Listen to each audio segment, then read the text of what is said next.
Dr. César Vergara de Almeida Martins Costa, vice-presidente do IARGS, coordenador científico deste seminário. Aliás, idealizador. Seja muito bem-vindo sempre ao Âncora Livre, Dr. César. Muito obrigado, Terezinha. Muito bom dia. Bom dia. Parabéns pelo teu trabalho. A tia, o Ricardo, o Pantaleão. É um prazer estar aqui com vocês. Como surgiu essa ideia de promover este seminário tão grandioso e internacional? Terezinha, o nosso Instituto dos Advogados do Rio Grande do Sul está completando esse ano 100 anos de idade, no dia 26 de outubro. Então, dentro das comemorações dos 100 anos do Instituto, nós julgamos que deveríamos fazer algo assim marcante à altura dessa data. E o Instituto, como tu sabes, tem uma grande tradição jurídica aqui no estado do Rio Grande do Sul, quer dizer, uma tradição de cultura jurídica, de fomento à cultura, e está sempre atento ao que está acontecendo. Então, o IARGS, né, dentro dessa sua tradição de olhar atento à realidade, né, não poderia se furtar de fazer agora este evento voltado para a inteligência artificial, porque a inteligência artificial hoje tangencia praticamente todas as áreas da nossa vida. Então o Instituto, atento a isso, decidiu fazer, dentro da sua comemoração dos 100 anos, o primeiro seminário internacional de inteligência artificial e direito. É o primeiro grande evento dessa comemoração, que vai ter muitas outras coisas ao longo do ano. E tu me perguntaste como surgiu. Na verdade, eu faço doutoramento na Universidade Fernando Pessoa. Lá eu desenvolvo uma pesquisa sobre inteligência artificial e governança global, ou seja, sobre a possibilidade de regulação ou governação, melhor dizendo, da inteligência artificial por meio de mecanismos de governança global. Isso fez com que, então, eu pensasse, né, cientificamente na estrutura do seminário e também me oportunizou entrar em contato com vários pesquisadores no mundo. Quer dizer, tivemos aí pesquisadores de Portugal, da Itália, da Argentina, da Coreia do Sul. Então é um seminário que reúne autoridades acadêmicas de vários cantos do mundo e também do Brasil. Aqui do Brasil nós temos professores de João Pessoa, do Rio de Janeiro, certo? Aqui de Porto Alegre. Então é um seminário bem amplo, com várias vozes, com várias visões de mundo sobre as relações entre a inteligência artificial e o direito. É bom registrar que nesta modalidade internacional ele é inédito no estado do Rio Grande do Sul. Como foi a seleção dos nomes, Dr. César? De fato, pelo menos que eu tenha conhecimento, é o primeiro seminário internacional de inteligência artificial e direito aqui na região sul do país. Parece que teve um no início do ano no Rio de Janeiro, a PUC do Rio. E a seleção dos nomes se deu basicamente em função de produção acadêmica e currículo, né? Então, seja assim, professores, dar um exemplo, nós tivemos a presença aqui do professor Fischels Lagen, que é pós-doutor em filosofia, professor em Buenos Aires e que faz parte da Pontifícia Academia para a Vida do Vaticano. Quer dizer, é uma pessoa altamente qualificada, principalmente na área da bioética, né? O professor Henrico Franciscone, que já falou na inauguração do seminário sobre web semântica, professor da Universidade de Florença, a professora Judite Gonçalves de Freitas, que é professora catedrática na Universidade Fernando Pessoa, no Porto, o professor Rui Maia, hoje vai nos falar, professor também da Universidade Fernando Pessoa, professor associado da Universidade do Minho, a professora Isabel Celeste da Fonseca, palestrante também, professora nos cursos de doutoramento da Universidade do Minho. Então, procuramos assim grandes currículos. Aqui do Brasil, chamamos especialistas. Por exemplo, teremos uma palestra do professor Rodrigo Trindade, que é juiz do trabalho, auxiliar da presidência do TST, responsável pela implantação do sistema Gaia aqui no TRT4. Teremos a palestra do desembargador Cândido, que é o responsável também pela implantação,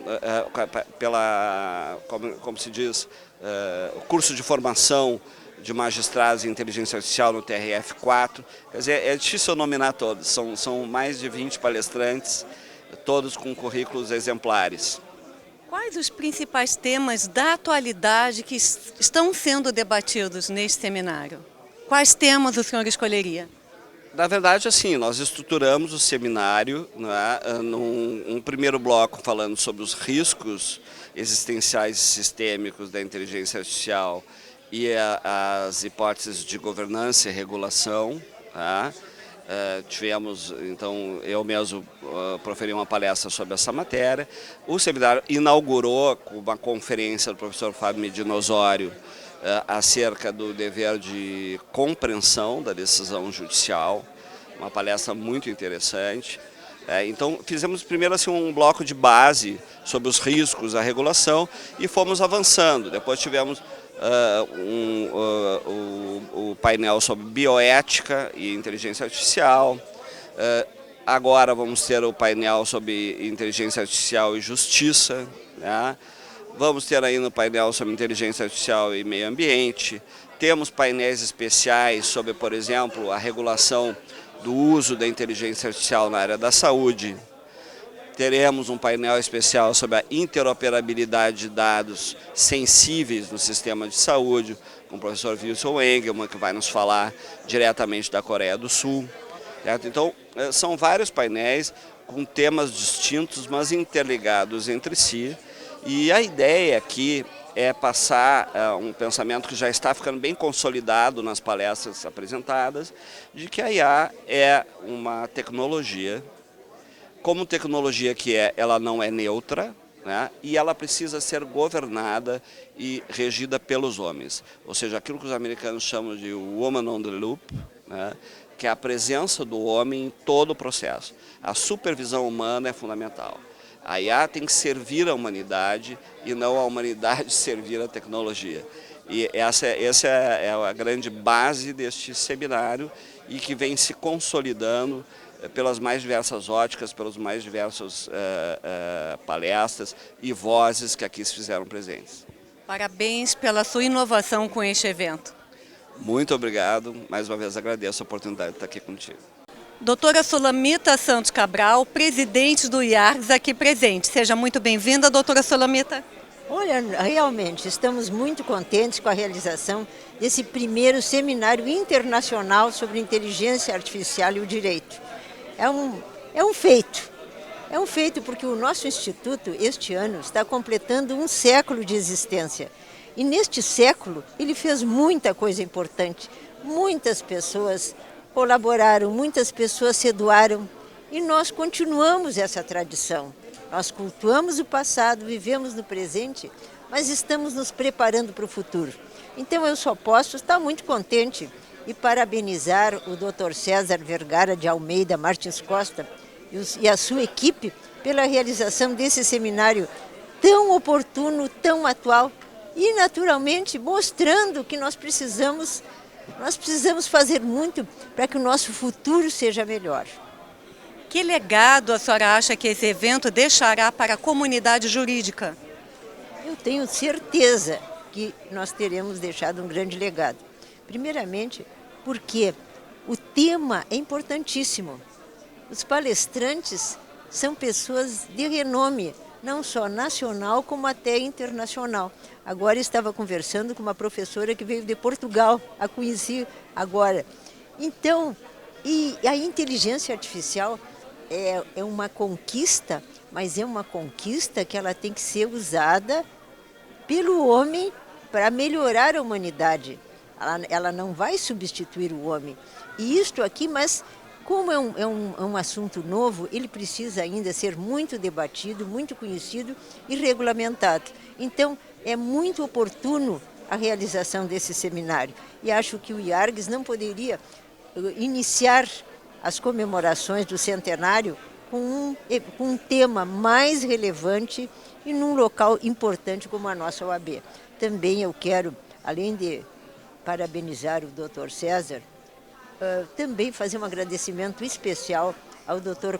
Leonardo Lamaque, porque quando procurado, ele imediatamente, entendendo a importância e dentro daquela visão que ele tem, que é um grande presidente, ele colocou a ordem à disposição. Então nós estamos aqui dentro da OAB Cubo, estamos também com assistência dos funcionários da OAB, que junto com a nossa equipe, da nossa jornalista, dos nossos funcionários, está fazendo um grande trabalho para que este seminário seja realizado da melhor forma possível. Que mensagem final no dia de hoje a senhora poderia deixar pelo centenário do Instituto dos Advogados do Rio Grande do Sul? Olha, que mensagem. O Instituto está cumprindo o seu papel de disseminar a cultura jurídica e agregar os cultores do direito. E nós vamos continuar assim pela frente, pelas gerações futuras. É isso aí. Dr. Leonardo Lamaque é presidente da OAB Seccional Rio Grande do Sul. O que representa para a OAB ser parceiro de um evento tão importante como esse? Primeiro, cumprimentar a presidente sulamita, o Dr. César Vergara, a ti e a todo o Instituto dos Advogados, que realiza esse excepcional seminário de inteligência artificial em parceria com a OAB aqui na OAB Cubo. Nós estamos cumprindo, Terezinha, o nosso papel, que é letramento e capacitação da advocacia e debater o uso ético. Eu vou falar um pouquinho, de forma muito breve na abertura. O conceito de ética é um conceito que remonta aos primórdios da sociedade, e o debate sobre o conceito da ética, ele remonta aos primórdios da sociedade. Mas nunca foi tão necessário nós debatermos o conceito de ética, por quê? Por mais que nós consigamos criar regramentos para o uso da IA, nós precisaremos de um uso ético, por parte de todos os operadores do direito e da sociedade. Então, a advocacia e o sistema de justiça, os operadores do direito, vão ter um papel fundamental, que é este regramento e o uso ético da inteligência artificial em todos os campos do conhecimento. Este seminário se presta a isso, e a Ordem, na parceria com o Instituto, cumpre o seu papel. Eu tenho sempre dito que nós temos dois vetores muito claros de atuação. É o letramento e a capacitação, o debate do uso ético e a cobrança de transparência no uso por parte de todos os agentes públicos e privados. E isso tudo vai ser objeto dos debates ao longo do dia de hoje, com essa grade excepcional de painelistas hoje e amanhã aqui na OAB Cubo. Qual seria o maior papel da OAB junto a estas transformações digitais? Letramento e capacitação. Letramento e capacitação, sem nenhuma dúvida, é um dos papéis. O debate em relação ao uso ético e a cobrança por transparência. Nós precisamos saber quando há utilização da inteligência artificial, seja numa decisão judicial, seja numa interação com uma empresa, com uma pessoa física, jurídica, não importa. Nós precisamos de transparência. Tudo isso vai ser debatido pelos especialistas aqui, que eu não sou, eu apenas estou provocando o debate que vai ser feito por aqueles que têm o conhecimento, a capacidade técnica para fazê-lo. Perfeito, muito obrigada pela parceria. Eu que agradeço, parabéns ao IARGS, casa cheia, sucesso garantido, um dos melhores eventos de inteligência artificial já realizados no país. No centenário do IAR. 100 anos do nosso Instituto. Dr. Fábio Medina Osório, ex-ministro da AGU. Ele vai falar sobre a era da complexidade digital e direito à compreensão. Seja muito bem-vindo ao Âncora Livre e gostaria muito que o senhor pudesse fazer um resumo deste tema tão complexo. Satisfação, Terezinha, estar com você e seu público.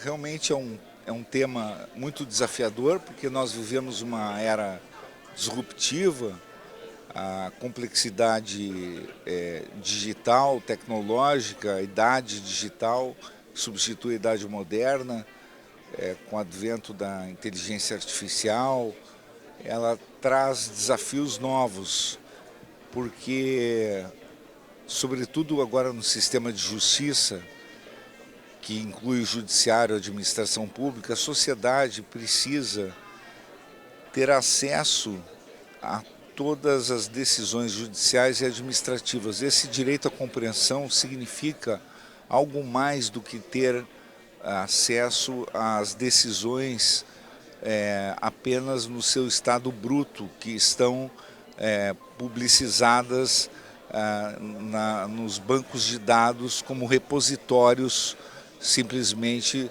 daquela massa de decisões que não são acessíveis às pessoas.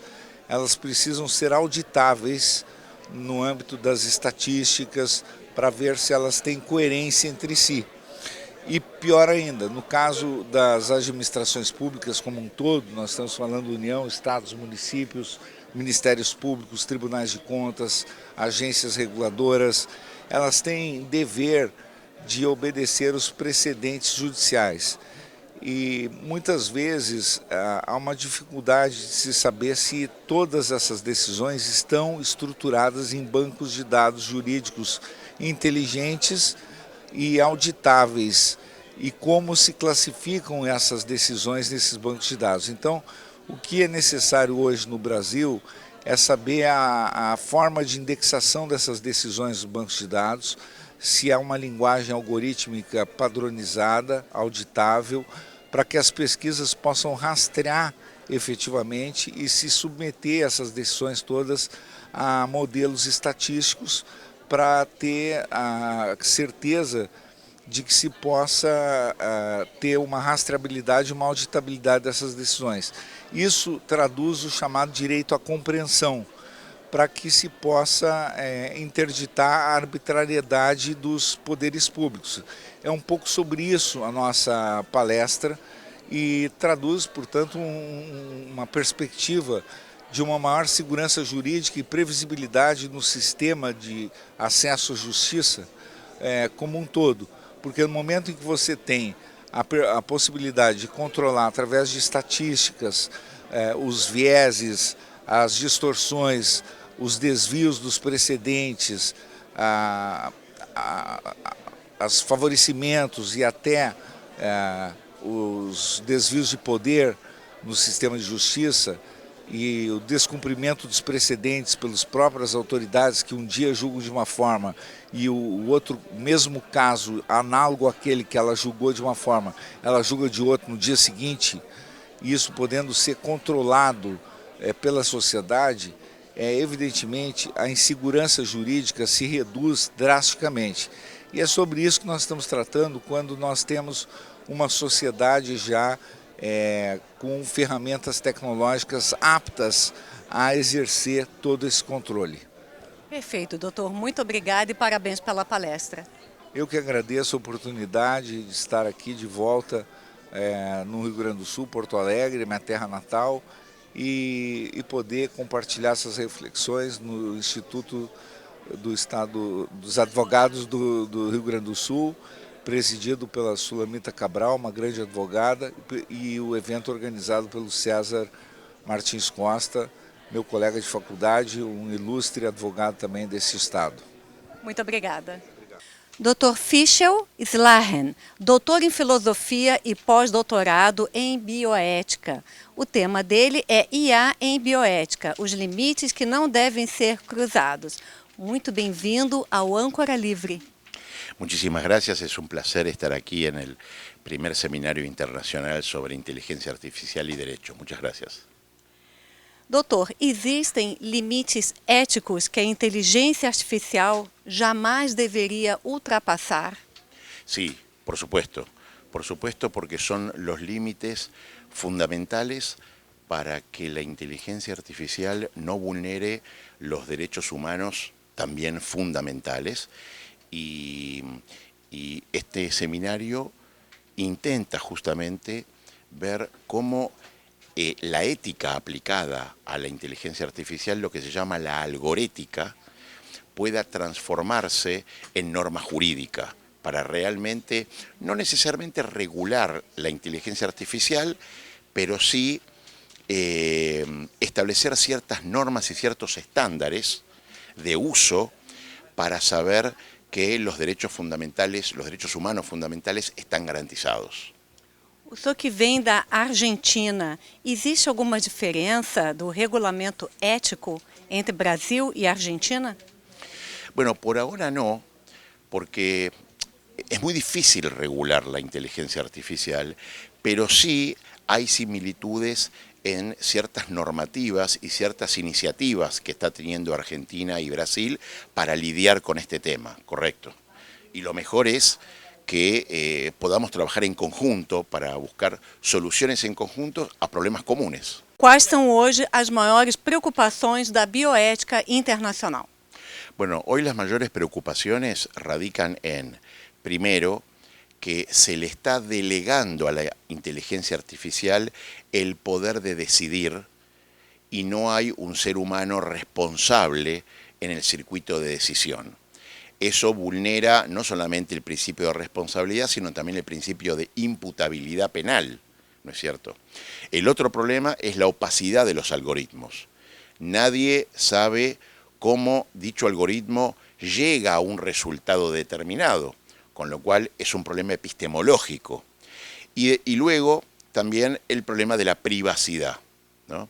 Cuando se están manejando ciertos datos poblacionales que deberían ser privados y todavía y aún nadie sabe quién lo maneja, con qué finalidad, y se pierde no solamente la privacidad del dato, sino también el derecho fundamental a la privacidad, por ejemplo, en lo que se llama la vigilancia digital. Son los tres problemas fundamentales. Muchas gracias. Muchas gracias a ustedes. Desembargadora do TJRS, Cristiane Neri, que também é vice-presidente do Conselho Superior do IARGS, neste centenário do IARGS. O tema dela, IA e Direitos Fundamentais. Seja sempre muito bem-vinda ao Âncora Livre. Muito obrigada, é um prazer estar com vocês. Cristiane Neri, como a inteligência artificial pode afetar direitos fundamentais dos cidadãos? Então, primeiro eu quero parabenizar o IARGS, não é, que nesses 100 anos de sua existência tem cada vez evoluído mais nos eventos. Parabenizar o Dr. César Vergara pela realização desse seminário, que discute um tema tão importante e tão presente na vida de todos nós, não é? E o objetivo da minha palestra é justamente trabalhar um pouco desses conceitos todos da inteligência artificial dentro da regulação necessária, dentro da observância dos direitos fundamentais previstos na nossa Constituição Federal e que não podem em nenhum momento deixar de ser observados no uso da inteligência artificial. O próprio Conselho Nacional de Justiça regrou isso em 2025, o uso, o desenvolvimento de ferramentas de inteligência artificial, justamente para preservar, não é, todos esses direitos fundamentais dentro de uma regulação tão necessária no nosso país que ainda tramita no Congresso Nacional, não é? Então, penso que o debate sobre o uso da inteligência artificial, o respeito aos direitos fundamentais, ele é essencial também para que se tenha uma regulação a contento no país, não é? E o seminário, com esta abordagem, certamente contribuirá para esse debate nacional. O Poder Judiciário está preparado para atender a essas demandas? Então, o Poder Judiciário ele tem desenvolvido cada vez mais sistemas de inteligência artificial. Nós temos tanto nos tribunais superiores quanto no nosso tribunal aqui. A nossa inteligência artificial é a Gaia.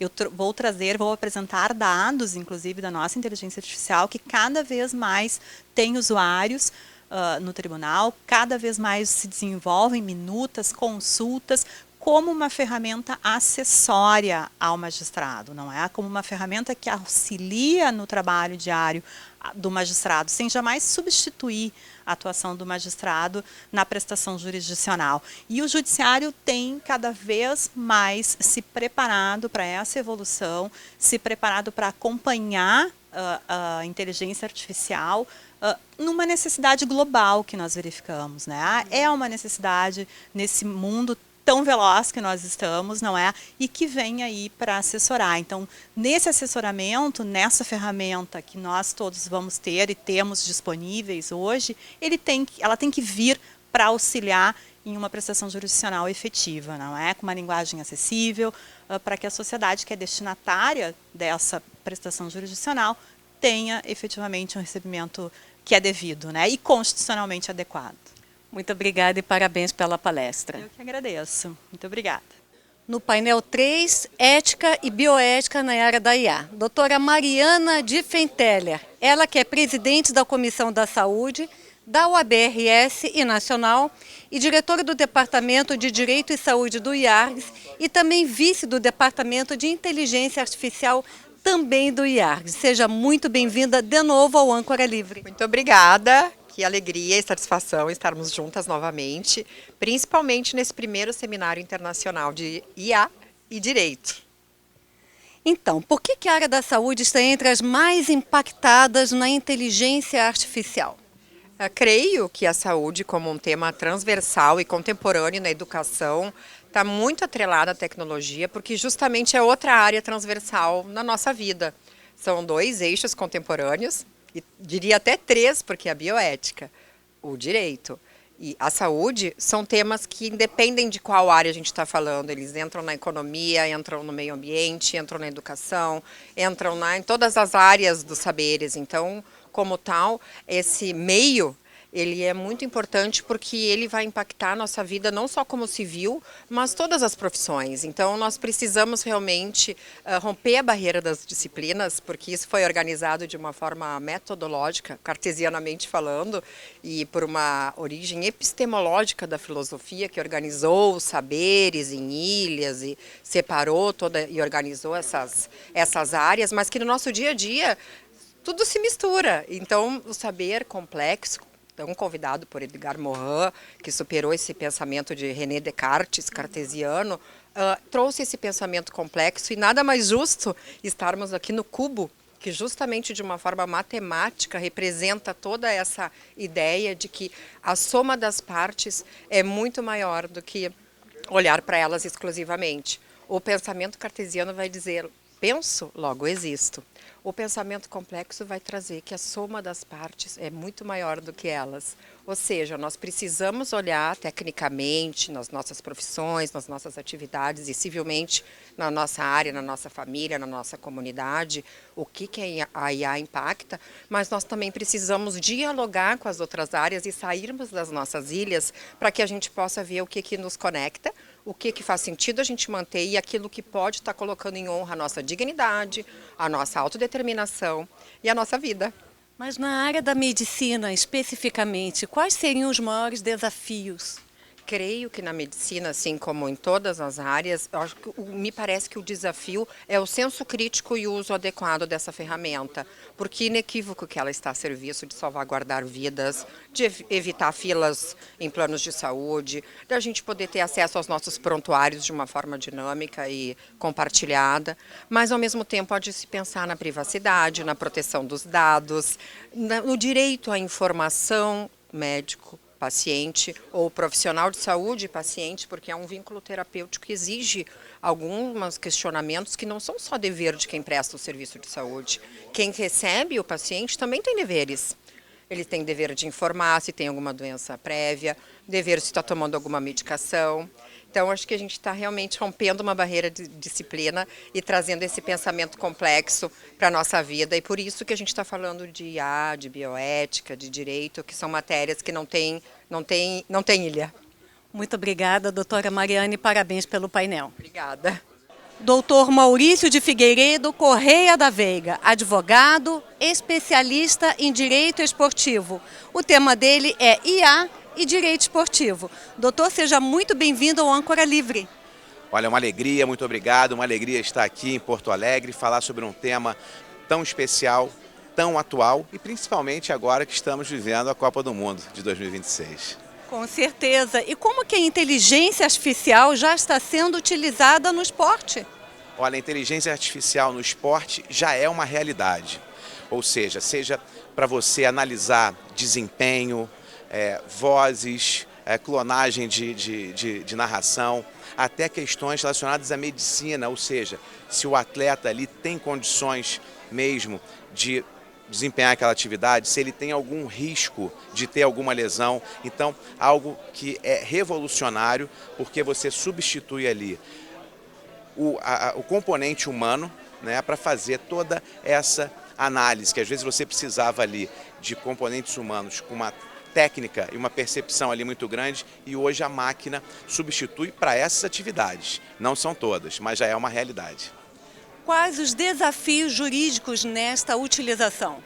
Os desafios jurídicos são principalmente relacionados à proteção de dados, porque a inteligência artificial tem acesso a dados sensíveis relacionados à própria medicina desportiva, às próprias condições físicas desses atletas e que são dados que são protegidos pelo Regulamento Geral de Proteção de Dados, pela Lei Geral de Proteção de Dados. Portanto, o clube tem que ficar muito atento, porque os clubes têm essa responsabilidade, mas às vezes tem prepostos empregados que podem, de má fé ou com outras intenções, se apropriar, e vamos supor, comercializar esses dados. Então essa proteção precisa ser analisada com muita cautela e até mesmo a eliminação desses dados para você evitar que eles sejam expostos de forma indevida. O senhor acredita que os algoritmos eles podem interferir no resultado das competições? Olha, podem interferir porque você tem agora mecanismos de alta precisão que você consegue detectar precisão de acerto de passe, de movimento, de jogada. Então, claro, os clubes que investirem nessa tecnologia, nessa inteligência artificial, eles estarão num passo muito à frente do que outros que não têm essas condições. Portanto, eu diria hoje que existe essa possibilidade e que os clubes que investirem nisso sairão na frente e terão um resultado praticamente imediato. E como o direito desportivo está lidando com essas alterações, com essas mudanças junto à IA? Olha, a primeira mudança que nós percebemos de cara é justamente a elaboração de debates, simpósios, seminários e principalmente aprender com o que acontece nos outros países. Na Europa a inteligência artificial está muito desenvolvida, inclusive para a própria questão ligada ao torcedor. Ou seja, você já recebe informações de acordo com a sua preferência de modalidade esportiva, não é mesmo? As próprias arenas, graças à inteligência artificial, hoje estão preparadas para receber um show para 70 mil pessoas e no dia seguinte receber um jogo. Então, aprender com esses modelos internacionais também é algo muito importante porque conseguimos dar um passo à frente. Muito obrigada e parabéns pela palestra. Eu agradeço, muito obrigado. Bom dia. Doutora Laura Afonso da Costa Levi, diretora do Departamento de Direito e Bioética do IARGS. Doutora Laura, sempre um prazer lhe receber pelo Âncora Livre. Muito obrigada, é um prazer estar com vocês neste programa, é sempre uma honra colaborar com esse programa tão incrível. Quais são os principais riscos éticos e jurídicos desta evolução da IA? Bom, nós temos diversos dilemas que envolvem as questões éticas e envolvem as questões jurídicas. A principal delas é a gente não cruzar a fronteira entre a autonomia destes autores de projetos parentais, como a gente denomina, que são as pessoas que estão projetando as suas reproduções, projetando a constituição das suas filiações a partir da técnica da reprodução humana, com a dignidade humana. Então nós temos que ter esse limite entre a autonomia e entre a dignidade. A dignidade tanto em relação a este ser que está sendo gerado, como em relação à própria humanidade enquanto patrimônio genético. O direito está preparado para acompanhar estas mudanças? Não, infelizmente não, e infelizmente o nosso direito propriamente dito brasileiro está muito aquém daquilo que nós precisaríamos estar. Por que isto? Nós não temos sequer uma legislação que trabalhe com a reprodução humana assistida. Nós hoje nos socorremos das resoluções do Conselho Federal de Medicina, em especial a atual resolução 2320 do ano de 2022, que ela traz algumas orientações éticas e deontológicas, mas obviamente que isso é uma construção para as clínicas de reprodução, para os centros reprodutivos, e não propriamente dito ao universo do direito. Então, o direito em si, os casos que chegam à justiça discutindo os materiais genéticos, as disputas de materiais genéticos, eles não têm uma orientação legal. Então, nós nos socorremos, obviamente, de disposições que são as disposições administrativas das próprias resoluções, os princípios bioéticos e também, obviamente, algumas legislações estrangeiras que a gente acaba utilizando para resolver esses casos complexos. Existem limites que não deveriam ser ultrapassados? Existem muitos limites que não podemos ultrapassar. Principalmente é o limite de precaução às questões da própria humanidade, de lidarmos com o genoma humano, que é um patrimônio da humanidade. É termos cuidado com o uso da inteligência artificial, o uso da manipulação embrionária, o uso da manipulação do genoma humano, em razão do cuidado que nós temos que ter intergeracional. Então, nós não podemos ultrapassar não só pelo nosso presente, não só por aquele embrião que está sendo constituído, aquele caso em específico, aquele ser humano que está sendo gerado, mas em razão da própria descendência ou da própria humanidade, o impacto que isto vai ter nas gerações futuras. Então nós temos sim muitos limites que não podem ser ultrapassados. Muito obrigada, doutora Laura, e parabéns pelo auxílio na coordenação deste evento. Muito obrigada, é sempre um prazer e uma honra estar com vocês. Dr. Gerson Fischmann, diretor da ESA OAB-RS. Antes de mais nada, o nosso muito obrigada pelo apoio da ESA-RS a este evento. Não tem que agradecer, Terezinha, é um evento fenomenal, a ESA não poderia deixar de participar enquanto braço de conhecimento da OAB. Então é uma honra para a escola poder estar aqui aliada ao Instituto dos Advogados. A advocacia está preparada para todas essas mudanças trazidas pela IA? Acho que não. Acho que nós estamos começando um processo de preparação e esse evento do Instituto dos Advogados, que inicia a comemoração dos 100 anos, e nós orgulhosamente pertencemos também na presidência da doutora Sulamita, esse trabalho do Dr. César Martins Costa, é um evento fundamental, é um evento que eu diria assim, vai dar o primeiro grande passo para começar essa capacitação. Porque a IA é uma coisa que existe, nova, e nós todos estamos sendo absorvidos. Então, parabéns pelo evento, Terezinha, parabéns para o Instituto, porque realmente precisamos muito disso. E a escola também está aberta para, em parceria, fazer muitos seminários a respeito da IA. O senhor poderia nominar as maiores transformações tecnológicas e éticas como desafios para a IA? Nominal eu não sei dizer agora. A nossa maior preocupação no momento realmente é o uso ético. Porque a IA é uma produção que, por mais que ela seja rápida, eficaz, ainda é artificial. E ela é alimentada pelo ser humano e assim sempre será. Eu costumo dizer que muitas pessoas dizem, olha, nós vamos ser dominados pelo IA. Não, nós vamos ser dominados por quem dominar a IA. E o advogado e a advogada têm que estar capacitados para isso. E a ESA tem uma missão, então, tremenda em relação a isso, né, para poder capacitar os profissionais. É um grande desafio, mas vamos enfrentá-los e vamos vencer. Muito obrigada pela sua participação. Eu que agradeço. Obrigado, Terezinha. Doutora Adriano Marteleto Godinho, professor, doutor e pós-doutor em Direito Civil. O tema dele é Revolução Tecnológica rumo ao futuro pós-humano. Seja bem-vindo, doutor, ao Âncora Livre. Muitíssimo obrigado pela gentileza e pela acolhida. Doutor Adriano, o que significa o conceito de transhumanismo?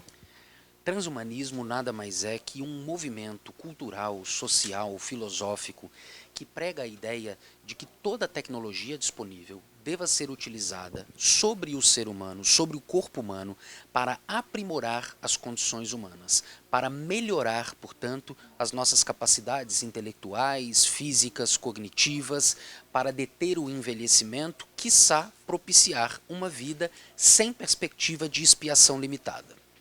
O senhor acha que estamos caminhando para uma integração cada vez maior entre os humanos e a tecnologia?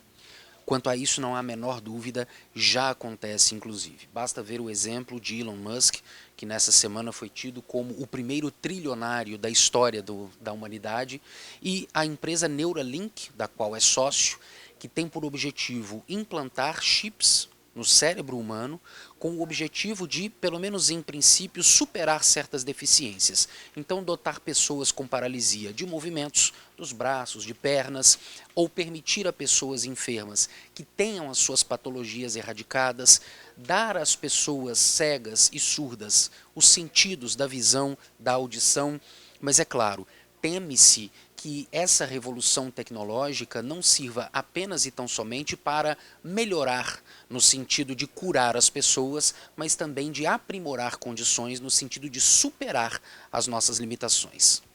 Para finalizar, o senhor poderia dizer quais os maiores desafios jurídicos nessa jornada?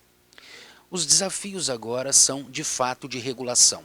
Nós não temos instrumentos jurídicos, legislativos suficientes para estabelecer diretrizes seguras a respeito do emprego dessa tecnologia. Teme-se, então, que esse seja o principal problema a resolver. Muito obrigada e parabéns pela palestra. Muito obrigado. A doutora Delma Silveira Ibias, presidente do IBDFAN e membro do Conselho Fiscal do IARGS, vai ser a moderadora do painel 7, IA, Meio Ambiente e Sustentabilidade. Seja sempre muito bem-vinda, doutora Delma, ao Âncora Livre. Obrigada, Terezinha. É um prazer estar sempre aqui com essa parceria do Âncora Livre, que já é da casa dos juristas, né? Está sempre conosco. Então é um grande prazer estar aqui participando contigo. Doutora Delma, por que o debate sobre a inteligência artificial precisa incluir a sustentabilidade? Olha, Terezinha, esse é um tema assim da mais alta relevância, porque hoje nós lutamos pelo meio ambiente, pela sustentabilidade, é nos eventos, é na vida cotidiana da gente, a gente procura, é no nosso descarte de lixo, enfim, a gente está sempre com essa visão da sustentabilidade. E com a inteligência artificial não poderia ser diferente. E aí nós temos alguns questionamentos assim que nos deixam um pouco preocupados e arrepiados. Sim. Porque ela resolve uma série de coisas, veio para contribuir com a ciência, com os saberes jurídicos, enfim, com todas as áreas. Só que nem sempre ela contribui de uma forma assim bem direta, como é, por exemplo, o caso da sustentabilidade. Nós já ouvimos falar que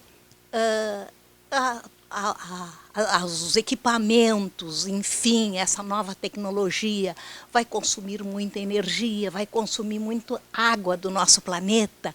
Então, essas questões nos deixam bem pensativos. Como que a tecnologia poderia contribuir para um desenvolvimento mais sustentável? Eu acredito que teria que ser o aperfeiçoamento, a discussão, isso que nós estamos fazendo aqui, esse debate reunindo essas cabeças pensantes maravilhosas do mundo, né? E não só de Brasil, porque nós estamos aqui com vários países. E eu aqui aproveito para fazer um parênteses, cumprimentar a doutora Sulamita Santos Cabral, nossa presidente do Instituto dos Advogados, cumprimentar o doutor César Vergara, coordenador e mentor intelectual científico deste belo evento assim que nós precisamos para nós pensarmos e discutirmos essas e outras tantas questões, né, Terezinha? Porque é uma matéria nova que está chegando no nosso dia a dia, nós não podemos ficar alijados dessa matéria, dizer assim, não, eu sou da antiga, eu sou analógica, eu não quero saber de inteligência artificial. Negativo, nós temos que nos inteirar, ela está aí e nós temos que acolhê-la, nós não temos opção, não temos como retroceder. Verdade. Nós temos que acolhê-la, selecioná-la, estudá-la, conhecê-la, para ver onde aplicá-la e como aplicá-la da melhor forma possível. O futuro sustentável também passa pela inteligência artificial? Com certeza, com certeza. Eu acho que hoje todas as áreas, todas as matérias passam pela inteligência artificial e nós não podemos assim nem falar muito em futuro. Eu acho que agora nós já estamos falando no presente. O que fazer? E tem algumas questões que nós já estamos até um pouco atrasados, porque, por exemplo, na questão biológica, a nossa biologia, a nossa bioética, tem questões que nós já vínhamos fazendo e executando sem saber que isso já era fruto dessa inteligência artificial que está hoje aí. Então, é um desafio para todos nós, profissionais, principalmente das áreas jurídicas, aprender, estudar e debater com essa nova ferramenta que está aí na ordem do dia e no presente, não no futuro. Muito obrigada, doutora Delma, e parabéns pela moderação. Muito obrigada a você, muito obrigada ao doutor César, à doutora Sulamita e ao Âncora Livre, sempre parabéns pelo teu trabalho, Terezinha. Muito obrigada. Doutora Ana Lúcia Piccoli, secretária-geral da OAB-RS. Seja sempre muito bem-vinda ao Âncora Livre. Bom dia, é um prazer imenso estar aqui com vocês no Âncora Livre, esse programa que sempre está nos acompanhando aqui na OAB, no Instituto dos Advogados, com a jornalista Terezinha Tarcitano. Então, muito obrigada mais uma vez pela presença de vocês aqui. Qual a importância da OAB estar sendo a parceira deste evento no centenário do IARGS?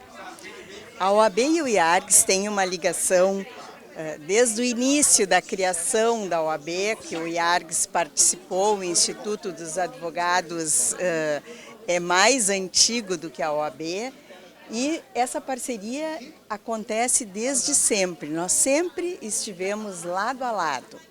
Então a OAB está hoje ao lado de um parceiro, que é o Instituto, com muito orgulho.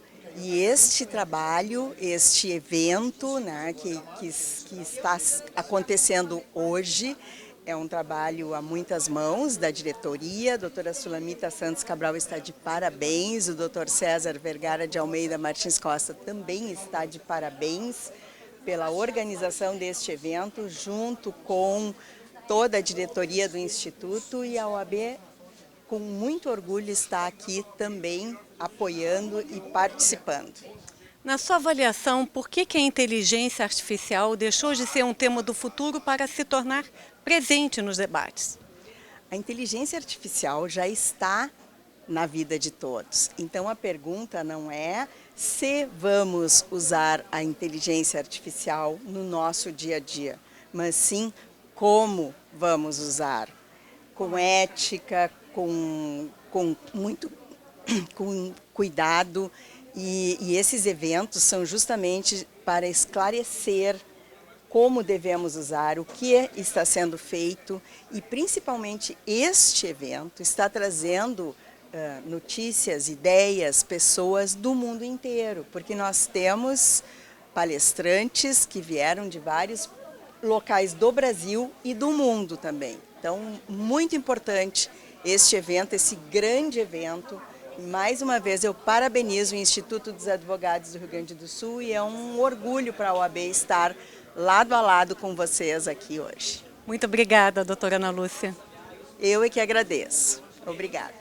Doutora Dineia Anzeliero Dalpisol. Ela que é diretora de Tecnologia e Inovação da ESA OAB-RS e também coordenadora científica deste evento. O tema dela é reconhecimento facial e tecnologias preditivas.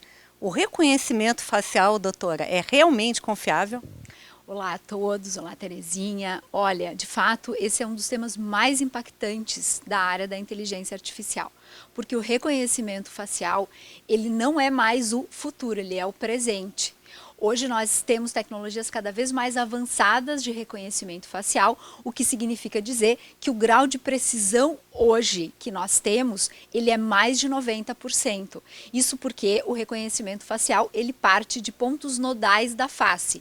Então, a distância entre os olhos, a distância do nariz e a boca, a distância da nossa testa até o nosso queixo, e isso tudo aperfeiçoado com softwares que hoje se preocupam especialmente com os erros que foram cometidos já no passado. Exatamente. Quais os riscos dessa tecnologia para os direitos fundamentais? Não há nenhuma dúvida que nós temos riscos importantes, e a proteção dos direitos fundamentais, ela justamente baseia-se na privacidade e na intimidade. Ou seja, se nós estamos num lugar público como aeroporto ou algumas cidades que já têm o reconhecimento facial instalado para captura de foragidos ou até para identificação de pessoas desaparecidas, o risco ele é muito pequeno, porque esse sistema já está autorizado e regulamentado por lei. O risco maior é nos locais em que nós não temos regulamentação e que pessoas que não são procuradas ou não estão desaparecidas acabam sendo confundidas com estas e sendo levadas muitas vezes para uma delegacia de polícia, sendo interrogadas, sem ter responsabilidade nenhuma. Você considera que o avanço da tecnologia pode comprometer a privacidade dos cidadãos? Sim, vai comprometer, já está comprometendo, mas nós temos que fazer uma escolha que seria uma escolha de Sofia. Nós temos que escolher entre abrir mão de uma parcela da nossa liberdade, da nossa intimidade, da nossa privacidade, no caso da segurança pública, por uma parcela da nossa segurança, e muita segurança, porque o sistema de reconhecimento facial hoje, utilizado de forma adequada, ele aumenta as chances de captura de pessoas foragidas, identificação de criminosos e, dessa forma, ele auxilia no sistema de justiça criminal. Muito obrigada, doutora Dinéia, e seja sempre muito bem-vinda ao Âncora Livre. Muito obrigada, eu que agradeço a participação e parabenizo pelo teu trabalho. Doutora Laila Ábido Ribeiro de Andrada, presidente da Comissão de IA do Conselho Federal da OAB. Seja muito bem-vinda ao Âncora Livre. Muito obrigada. Minha querida, qual o principal desafio jurídico da inteligência artificial nos dias de hoje? O maior desafio jurídico é a gente ter uma regulamentação que proteja os direitos fundamentais, mas ao mesmo tempo não impeça a inovação. O projeto de lei da inteligência artificial atende atualmente às principais necessidades no país? O projeto de lei, tal como ele saiu do Senado, atualmente ele está com o relator da comissão especial que foi instituída na Câmara dos Deputados. Ele saiu do Senado de uma forma que tem uma fragilidade técnica, ele constitucionalmente tem um vício de iniciativa. Ele estrutura toda a regulamentação em um sistema que ele cria, e ele apresenta esse sistema como uma faculdade do Poder Executivo, estabelecer ou não tal sistema. Porém, em vários outros dispositivos, ele determina estruturação administrativa e até ordenação de despesas. Então, essa é uma questão técnica relevante que, se não for corrigida, inviabiliza um pouco o projeto de lei da forma que ele está hoje em dia. Como proteger o cidadão sem impedir a inovação? Esse é o maior desafio, o mundo todo tenta responder essa pergunta. Mas eu acredito que com uma coerência técnica legislativa e com conceitos precisos, não extremamente amplos, obrigações proporcionais e realmente que possam ser cumpridas conforme o caso concreto. Acho que esse é o caminho. Muito obrigada e parabéns pela palestra. Eu que agradeço.